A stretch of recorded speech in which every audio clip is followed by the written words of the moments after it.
Assalamualaikum warahmatullahi wabarakatuh.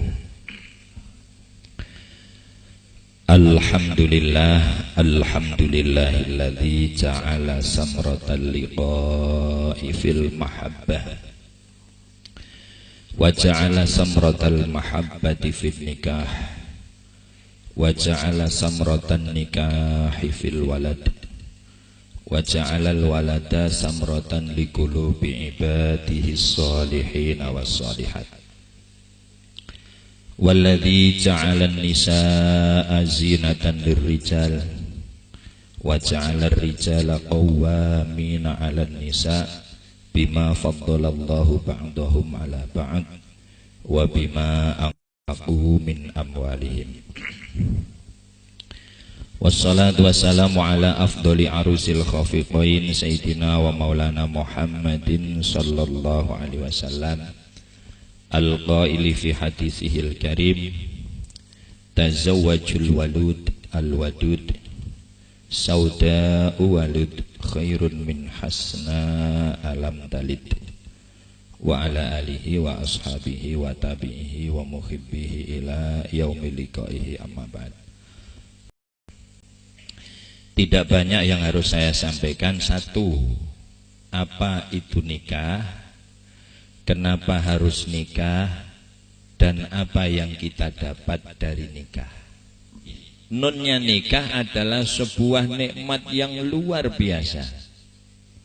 Mungkin di muka bumi ini satu-satunya nikmat yang agak mirip-mirip dengan nikmat surga, walaupun mungkin hanya sepersejutanya.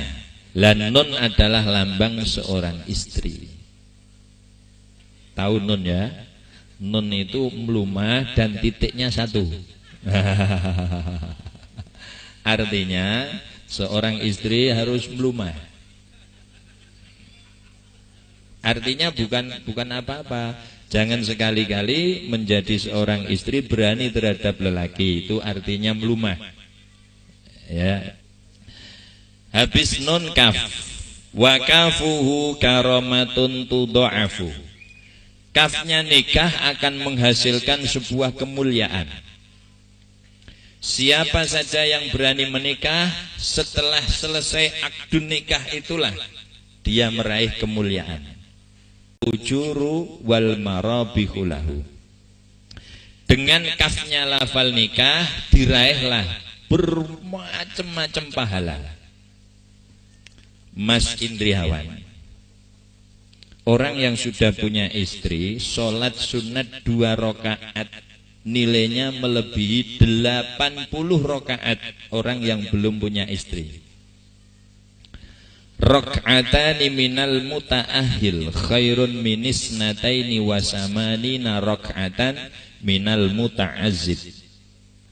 2 rakaat yang dilakukan oleh seorang yang sudah punya istri nilainya lebih baik daripada 82 rakaat yang dilakukan oleh orang yang belum kawin.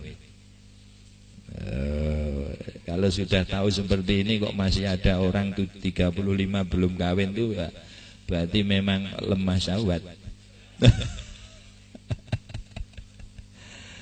Pahala itu diraih setiap saat. Nanti kalau Mas Indriawan pulang, kemudian bertatap muka dengan istrinya, saling memandang, itu semua dosa yang ada di mata mereka berdua akan berjatuhan. Kemudian berjabat tangan, maka semua yang dijalankan oleh kedua tangan mereka berdua juga akan jatuh. Semua menjadi bersih.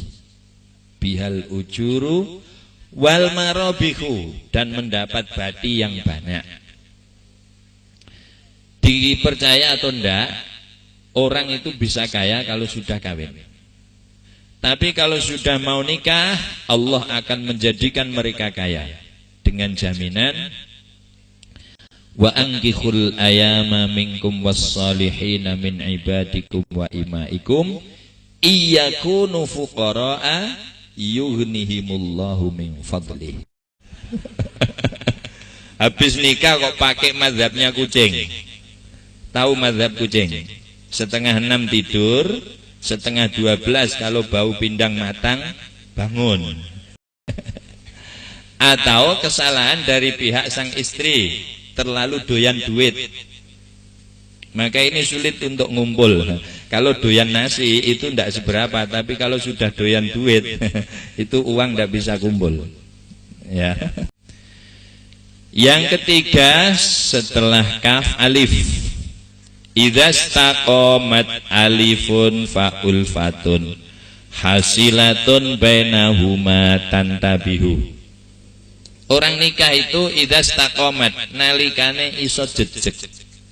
Alifun opo alife lafal nikah, faul fatun mesti rukun. Yang dikehendaki alif berdiri adalah yang lelaki, lelaki sungguhan, yang wanita, wanita sungguhan.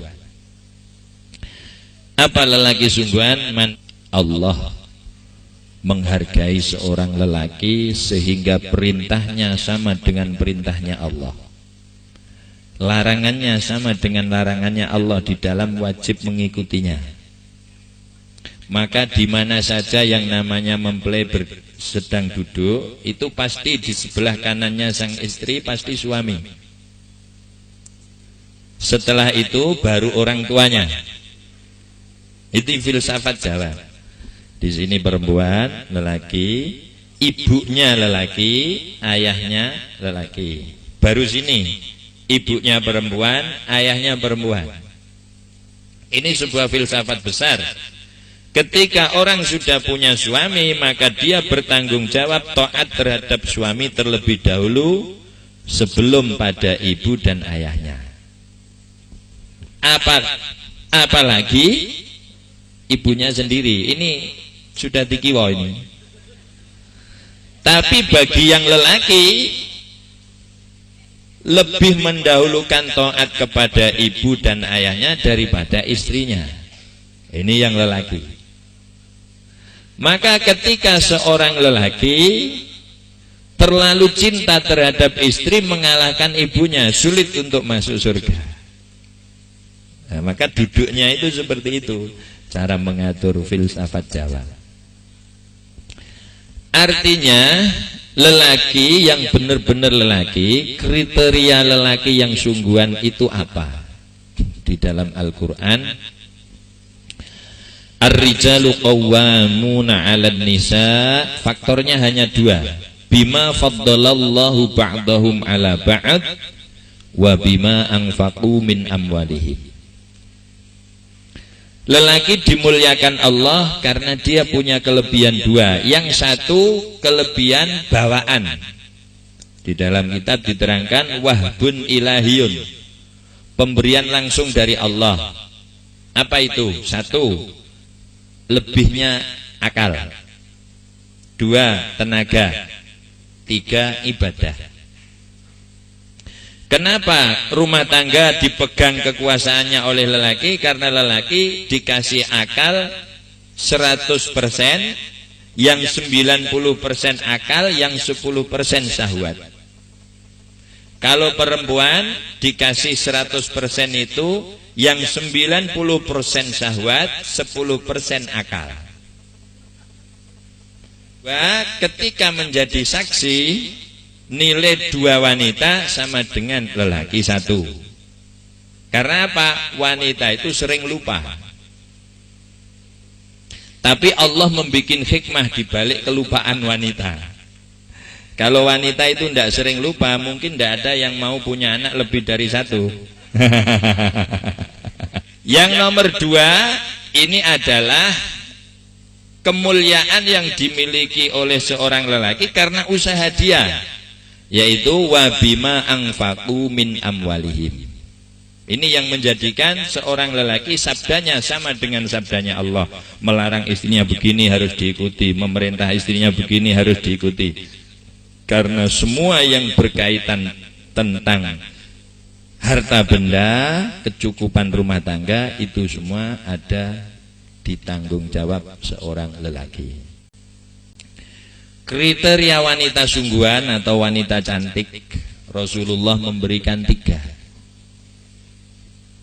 Khairun nisa man tasurruka idza absorta wa tuti'uka idza amarta wa tahfadzu ghaibataka fi nafsiha wa malika. Secantik-cantik wanita adalah yang satu, ketika dilihat bisa menyenangkan sang suami, tidak harus seperti bintang film. Orang yang menilai cantik karena matanya suatu saat juga akan hilang penilaian itu. Tapi Rasulullah menilai cantik tidak dari itu. Ketika dipandang sang suami bisa menyenangkan, tidak harus cantik, tapi rapi. Maka Rasulullah memberi resep wanita yang cantik adalah ketika yang dilihat bisa nyenengno. Nah, bagaimana sini tidak gelo? Secantik apapun tapi kalau dilihat sudah mencurang, maka tidak enak. Maka harus senyum, seneng. Jangan sampai mengeluh di depan suami ketika suami sedang tidak menerima keluhan, datang dari kerja, sedang sibuk. Kecuali kalau sudah saat-saat menerima keluhan, mau tidur baru mengutarakan keluhannya, maka akan ada jalan keluar. Yang nomor 2, watuti uka idza amarta, kalau diperintah nurut.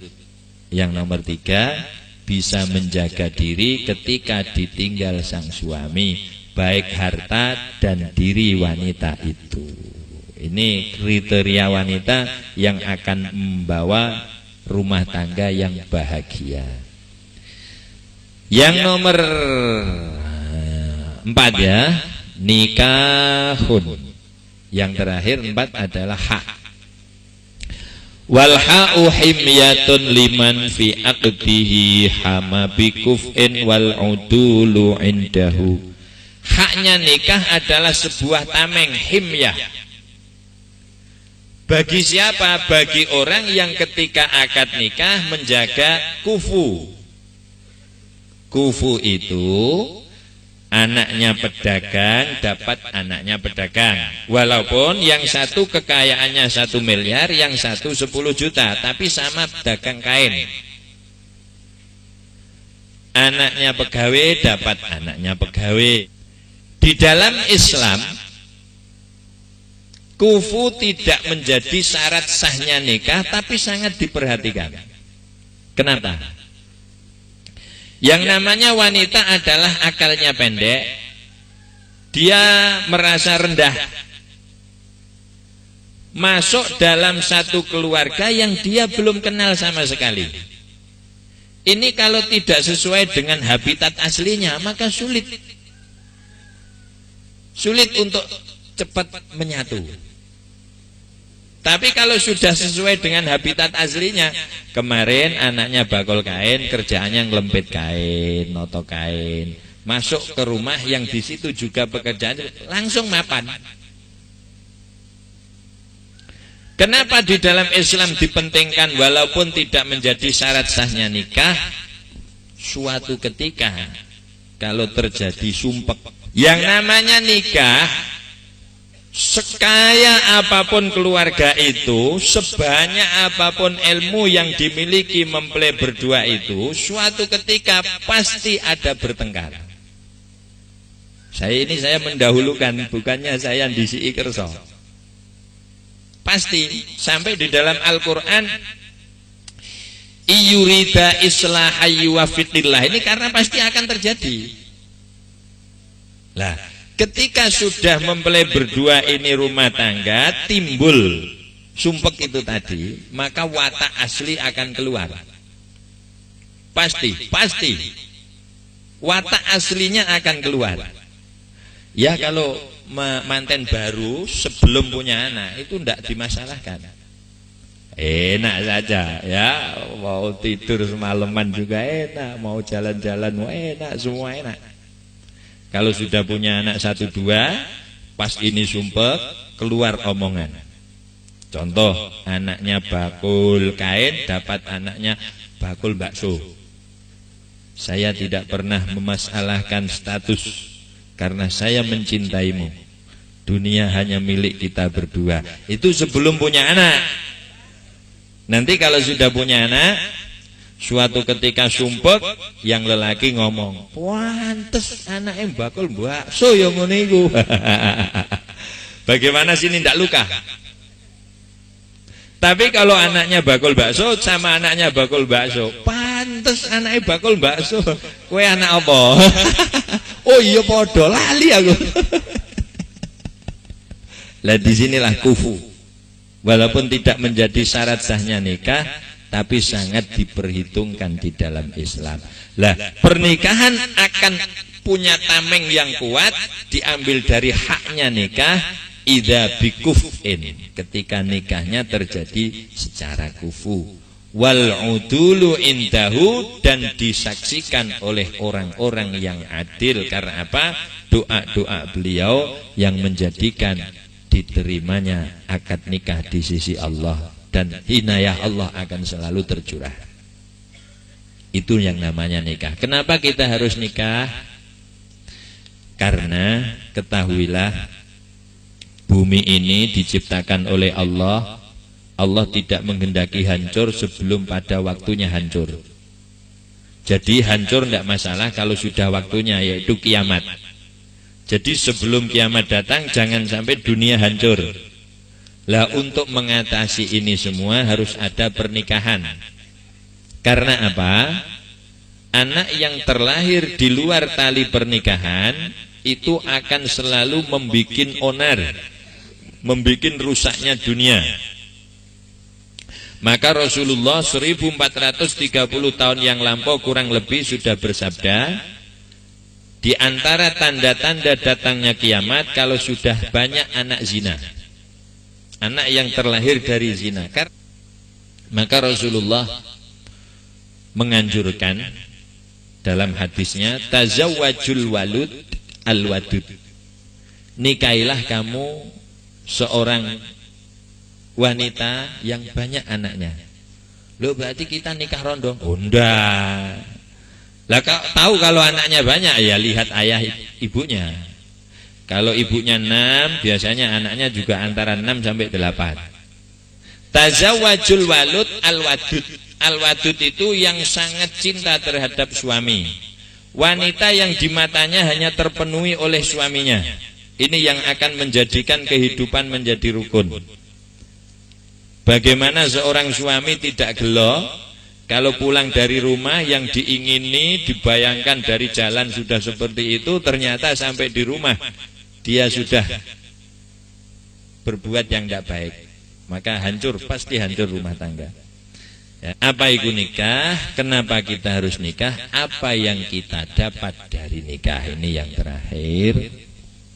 Satu, hikmatun nikah itu banyak sekali. Tapi yang besar di antara yang terbesar, satu, untuk memperbanyak ibadah kepada Allah. Karena orang yang belum nikah itu untuk ibadah maksimal sulit. Karena tidak ada yang membantu. Pikiran ini kacau, ada merah-merah lewat terbayang ketika sholat, ada hijau lewat terbayang ketika sholat.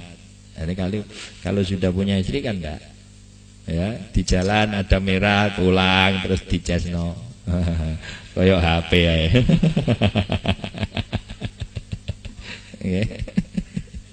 Jadi maka ibadah akan tentram. Sini tenang, tidak macem-macem. Maka ketika orang masih jejaka yang sering pergi malam sampai larut malam, kalau sudah punya istri bisa dilihat ketentraman akan timbul.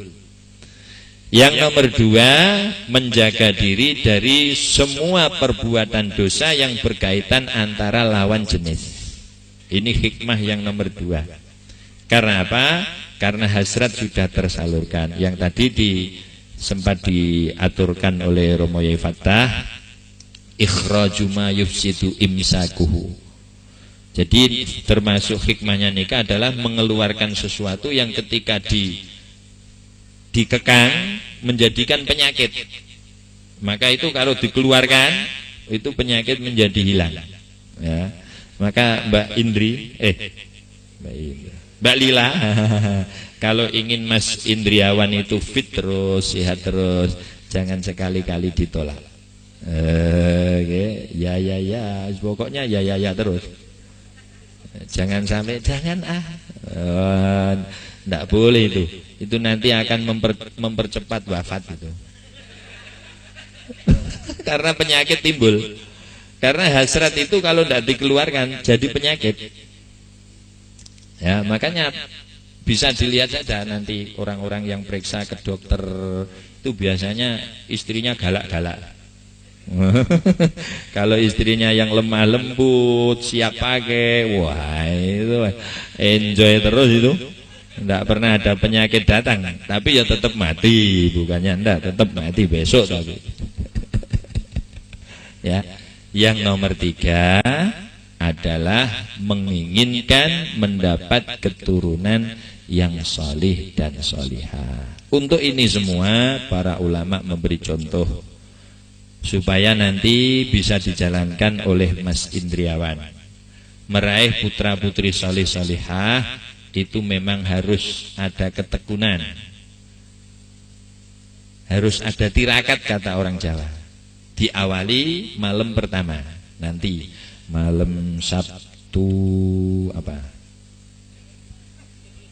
Pon Wage ya, malam Sabtu Wage. Oh baik itu. Pinten Pak Yai? Sabtu Wage pinten? 17. Oh pas 17 itu sing siji jejeg sing siji mlungker lho. 17. Pas. Ndak usah ditunda besok-besok.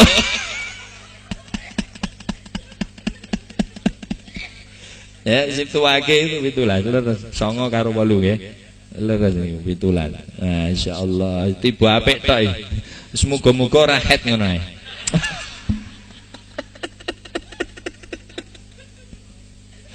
Lah nanti kalau habis sholat Isya, Mas Indri sholat lagi 2 rakaat dengan niat usolli sunnatar rakaataini lizifaf. Niat ingsun sholat sunat 2 rakaat untuk malam pertama. Nah, pakai surat yang pendek-pendek saja, kuliah sama kulhu. Sehabis itu assalamualaikum, assalamualaikum, Mas Indriawan baca kulhu 7000 kali.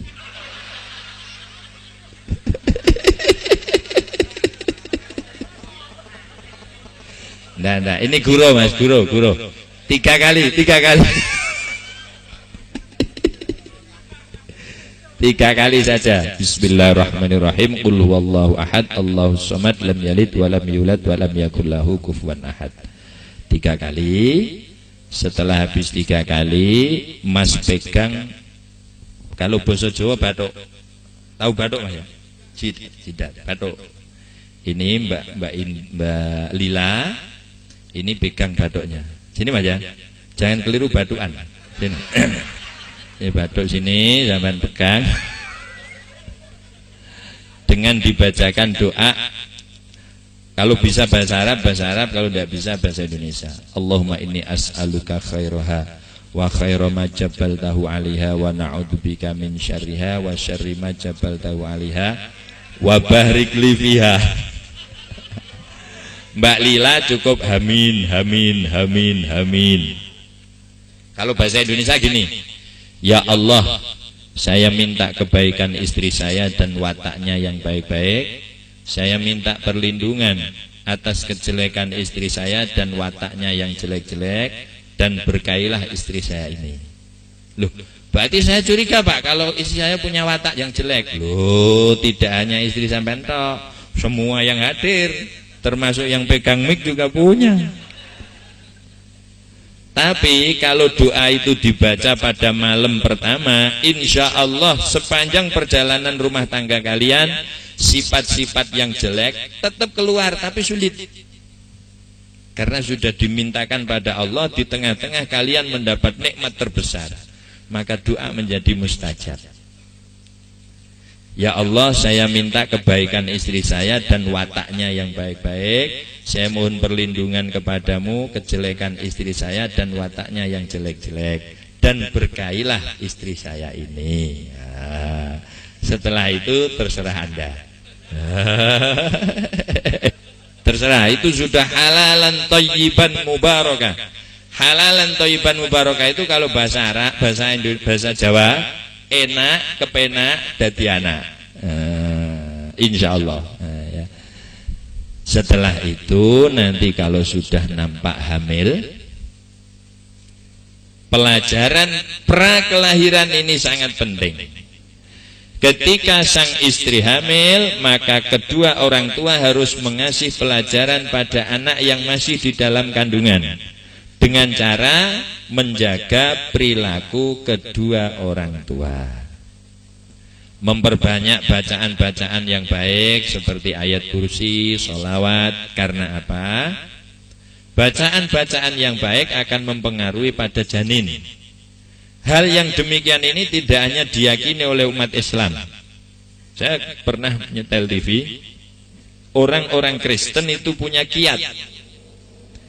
Bagi istrinya yang hamil, itu kata mereka, disetelkan musik-musik klasik, itu nanti bisa mempengaruhi kecerdasan anak. Wes kalah dhisik. Itu Rasulullah sudah 1430 tahun yang lampau menganjurkan pada umatnya, bacakan surat Maryam, bacakan surat Yusuf ketika sang istri sedang hamil. Oke. Nanti kalau lahir, usahakan mas harus menunggui. Usahakan harus menunggui, jangan sampai tidak. Kalau dokternya boleh, tunggui di depannya. Karena apa? Seorang lelaki ketika melihat proses kelahiran anaknya, maka dia semakin cinta, semakin kasih sayang, semakin welas bahasa Jawanya terhadap istrinya. Saya itu anak saya 10 lahir, semua saya berada di depannya. Saya tunggoni. Karena saya itu termasuk orang yang masih kuno, pakai dukun bayi, bidan pun tidak. Dukun bayi ditambah doa itu alhamdulillah itu anak saya lahirnya itu mudah. Makanya istri saya tidak kapok.